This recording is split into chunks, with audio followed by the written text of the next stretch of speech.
Assalamualaikum warahmatullahi wabarakatuh. Perkenalkan, nama saya Wiwit Widiawati dari kelas MN20D NIM 20 2856. Di sini saya akan membahas mengenai analisis sekuritas pada sesi 12 di buku Teori Portofolio dan Analisis Investasi. Baik, kita langsung saja pada inti pembahasan. Analisis sekuritas ini adalah proses menilai menganalisis suatu sekuritas yang dikeluarkan oleh perusahaan untuk mengetahui karakteristik suatu sekuritas, apakah sekuritas tersebut stabil atau tidak. Karena sekuritas ini memiliki karakteristik misprice, yaitu sekuritas yang harganya bisa sangat tinggi dan bisa sangat rendah. Oleh karena itu, penting untuk melakukan analisa sekuritas dengan baik dan teliti. Analisis ini juga sangat dibutuhkan. Tidak hanya investor yang membutuhkan, tapi manajer perusahaan pun juga sangat membutuhkan analisa sekuritas ini. Karena manajer keuangan ini harus meneliti seberapa besar implikasi setiap keputusan yang harus diambil terhadap aliran kas yang tersedia bagi investor. Sebagai contoh, manajer keuangan harus mengerti seberapa besar pengaruh keputusan investasi, keputusan pemenuhan kebutuhan dana, dan kebijakan dividen terhadap nilai atau harga pasar saham perusahaan. Tidak hanya investor, manajemen saja yang melakukan analisa sekuritas ini.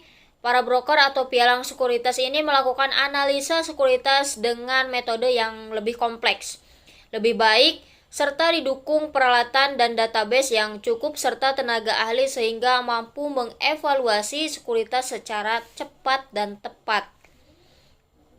Biasanya, dalam proses penilaian sekuritas ini terdapat hubungan antara risiko dan tingkat keuntungan yang diharapkan. Biasanya, pemegang saham ini secara umum menghadapi risiko yang lebih besar daripada pemegang obligasi. Sementara itu, semakin tinggi risiko yang dihadapi, maka akan semakin tinggi pula tingkat keuntungan yang diisyaratkan oleh pemegang saham. Maka, ini pentingnya melakukan analisa sekuritas dengan prudent. Sekuritas ini surat hutang yang dapat dengan cepat diubah menjadi uang atau kas. Ini maksudnya bahwa sekuritas ini surat hutang yang dapat dijual karena memiliki sifat yang liquid. Banyak perusahaan ataupun investor yang membeli dan memiliki sekuritas. Alasannya karena selain sebagai pengganti kas, sekuritas ini juga merupakan suatu investasi yang dapat memberikan keuntungan yang cukup bagus. Dalam memilih sekuritas yang baik terhadap kriterianya ada beberapa kriteria. Yang pertama, risiko tingkat bunga, risiko kemampuan daya beli, risiko keuangan, risiko likuiditas, pajak, dan pengembalian atas sekuritas. Sementara harga pasar saham ini terbentuk melalui mekanisme permintaan dan penawaran di dalam pasar modal. Secara teoritis, terdapat 3 bentuk pasar saham. Yang pertama, ada weak from efficient market atau pasar lemah. Dalam pasar lemah ini, harga sekuritas ini dapat diproyeksikan atas dasar pola dan kecenderungan harga sebelumnya. Kemudian yang kedua ada semi strong from market atau bentuk pasarnya itu agak kuat atau sedang. Dalam pasar ini harga pasar sekuritas tidak saja mencerminkan kecenderungan harga periode sebelumnya, tetapi juga informasi umum seperti halnya tentang pembayaran dividen, laba perusahaan, penjualan saham baru. Kemudian ada strong from efficient market atau bentuk pasar efisien yang kuat. Dalam pasar efisien yang kuat ini, harga pasar sekuritas mencerminkan kecenderungan perubahan harga periode sebelumnya. Informasi yang telah dipublikasikan dan private information. Bentuk yang terakhir ini adalah bentuk yang ideal karena harga sekuritas merupakan harga yang objektif atau fair price dan tidak ada seorang pun yang secara konsisten mampu memperoleh excess return. Terdapat pula jenis-jenis sekuritas, ada 2 jenis sekuritas, yaitu sekuritas jangka panjang dan jangka pendek. Yang pertama, sekuritas jangka panjang ini sekuritas yang memiliki umur lebih dari 1 tahun, siklus akuntansi dan dilakukan di pasar modal. Sekuritas jangka pendek ini contohnya adalah saham, obligasi, reksadana, dan produk turunan atau derivatif. Kemudian sekuritas jangka pendek, sekuritas ini memiliki umur kurang dari 1 tahun, siklus akuntansi dan dilakukan di pasar uang. Instrumen ini ditandai dengan jatuh tempo yang pendek, tingkat risiko yang rendah, dan liquid. Sekuritas jangka pendek ini seperti SBI, commercial paper, sertifikat deposito, call money, dan lain sebagainya. Peningkatan efisiensi pasar modal tepat terjadinya transaksi sekuritas ini yang semakin efisien semakin mempersulit pencairan sekuritas yang undervalued atau dinilai terlalu rendah daripada nilai yang wajar. Ruang gerak analisis sekuritas menjadi semakin sempit, begitu juga pendapatan yang diharapkan. Para analisis fundamental umumnya menggunakan informasi yang berkaitan dengan profitabilitas perusahaan, baik saat ini maupun prospeknya di masa depan atau di masa datang untuk mengukur nilai pasar saham yang wajar. Analisis fundamental ini berbeda dengan analisis teknikal tentunya, yang menggunakan data tren atau kecenderungan harga saham masa lalu untuk memprediksi harga saham yang akan datang. Analisis teknikal ini secara implisit mengasumsikan bahwa pola perubahan harga saham pada masa lalu akan terulang di masa yang akan datang. Model yang digunakan untuk mengukur nilai perusahaan yang sedang going concern adalah dengan menggunakan kapitalisasi saham yang beredar. Melakukan analisis sekuritas menjadi salah satu tahapan yang akan membuat investasi menjadi lebih menguntungkan. Analisis ini memiliki beberapa jenis analisis yang harus diperhatikan. Yang pertama, analisis fundamental, dan yang kedua, analisis teknikal. Analisis fundamental adalah analisis sekuritas yang menggunakan data-data fundamental dan faktor-faktor eksternal yang berhubungan dengan perusahaan atau badan usaha tersebut. Data fundamental yang dimaksud adalah keuangan, data pangsa pasar, siklus bisnis, dan sejenisnya. Sementara data faktor eksternal yang berhubungan dengan badan usaha adalah kebijakan pemerintah, tingkat suku bunga, inflasi, dan sejenisnya. Dengan mempertimbangkan data-data seperti tersebut, analisis fundamental menghasilkan beberapa analisis penilaian badan usaha dengan kesimpulan apakah perusahaan tersebut dianggap layak gitu dibeli atau tidak. Jika nilainya mahal atau overvalued, saham tersebut dianggap nilainya lebih tinggi berdasarkan analisis fundamental melalui perbandingan harga yang berlaku di pasar. Dengan kata lain, harganya sudah terlalu mahal, jadi lebih baik tidak dibeli atau dijual jika memiliki saham. Sementara jika yang terjadi sebaliknya, maka saham itu layak untuk dibeli dengan alasan harganya murah. Analisis ini memiliki horizon jangka panjang karena selain menggunakan data historis atau berupa laporan keuangan perusahaan, analisis ini juga menggunakan data masa depan berupa estimasi pertumbuhan perusahaan, estimasi perubahan ekonomi di masa mendatang, dan berbagai jenis estimasi lainnya yang dianggap dapat mempengaruhi kinerja dan kelangsungan usaha. Meskipun menggunakan pendekatan kuantitatif dalam proses analisisnya, banyak variabel ditentukan berdasarkan judgement, misalkan tingkat pertumbuhan perusahaan di masa mendatang. Akibatnya, meskipun beberapa orang menggunakan metode analisis fundamental dengan cara yang sama, hasilnya bisa jadi berbeda. Analisis ini bisa digunakan untuk jangka panjang, tetapi permasalahannya yang sering kali dihadapi oleh investor adalah timing dan informasi.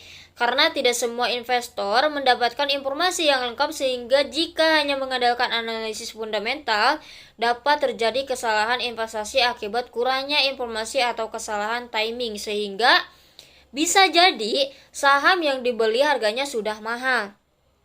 Untuk menganalisi atau mengatasi masalah timing tersebut dapat dilihat dari pergerakan bursa atau pergerakan saham tersebut melalui analisis teknikal untuk menentukan sinyal transaksi atau sinyal beli atau sinyal jual. Dengan menggunakan atau menggabungkan kedua analisis tersebut secara tepat, bertujuan untuk menghasilkan capital gain yang optimum. Analisis fundamental ini memiliki faktor ekonomi yang dikenal sebagai dasar. Dengan melihat pada neraca, arus kas, dan pendapatan pernyataan-pernyataan mendasar, analisis akan mencoba untuk menentukan nilai perusahaan. Dalam hal keuangan, seorang analisis yang mencoba untuk mengukur nilai intrinsik perusahaan. Dalam pendekatan ini, keputusan investasi yang cukup mudah jika harga saham perdagangan yang di bawah nilai intrinsiknya, it's a good investasi. Walaupun ini adalah berlebihan, fundamental analisis hanya berjalan di luar lapangan keuangan. Untuk keperluan memegang prinsip sederhana. Analisis fundamental memiliki dua model penilaian saham yang sering digunakan para analisis sekuritas. Yang pertama ada pendekatan present value, mencoba menaksirkan present value dengan menggunakan tingkat bunga tertentu. manfaat yang akan diterima oleh pemilik saham. Yang kemudian yang kedua, pendekatan price earning ratio, menaksir nilai saham dengan mengalihkan laba per lembar saham dengan kelipatan tertentu. Kemudian ada analisis teknikal. Jika dalam analisis fundamental melibatkan analisis karakteristik perusahaan dalam rangka untuk memperkirakan nilai suatu perusahaan, dalam analisis teknikal pengambil pendapat yang sama sekali berbeda. Ia tidak peduli sedikit tentang nilai dari sebuah perusahaan atau komoditas. Teknisi atau kadang-kadang disebut kartis hanya tertarik pada pergerakan harga pasar. Analisis teknikal benar-benar hanya studi supply dan demand.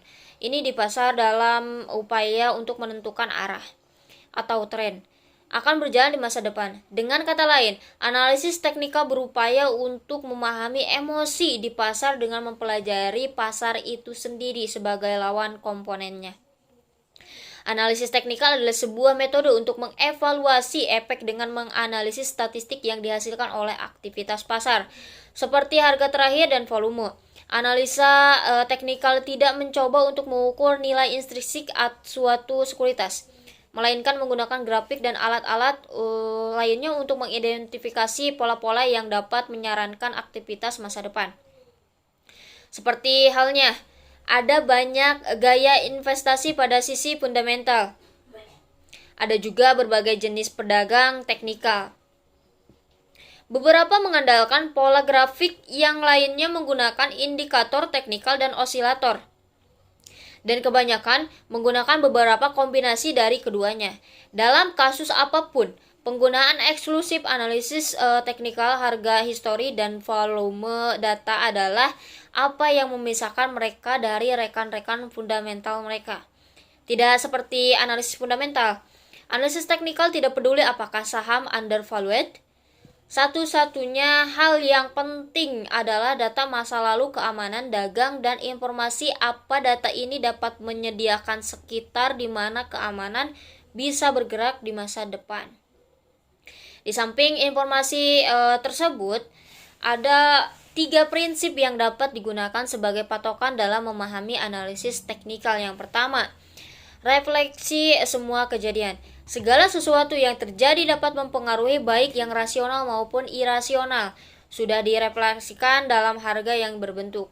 Menguat dan melemahnya indeks saham merupakan fakta, tetapi nilai sesungguhnya suatu indeks saham ditentukan oleh kekuatan permintaan dan penawaran yang tercermin pada indeks saham. Jika permintaan meningkat dan penawaran menurun atau tetap, maka harga akan naik, dan akan terjadi kebalikan jika kondisi terbalik. Yang kedua, tren. Harga bergerak dalam satu tren, dan tren tidak mungkin dimanipulasi.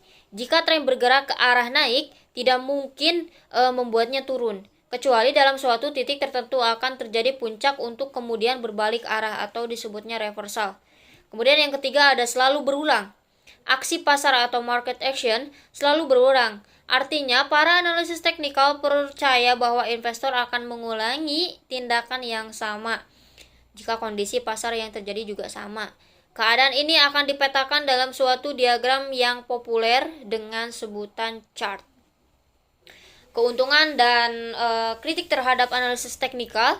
Jika seorang investor mampu mengakses informasi secara cepat, punya kemampuan analisis yang tinggi, dan punya insting yang tajam atas apa yang terjadi pasar, jika ada informasi baru, maka investasi tersebut akan mampu mendapatkan return abnormal yang melebihi return pasar dan return investor lainnya. Dari pernyataan tersebut dapat diartikan bahwa investor akan mendapatkan abnormal return.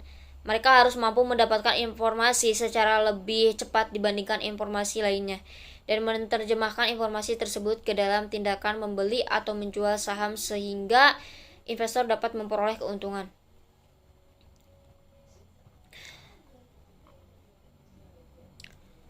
Mungkin hanya segitu yang bisa saya sampaikan, kurang lebihnya mohon maaf. Wassalamualaikum warahmatullahi wabarakatuh.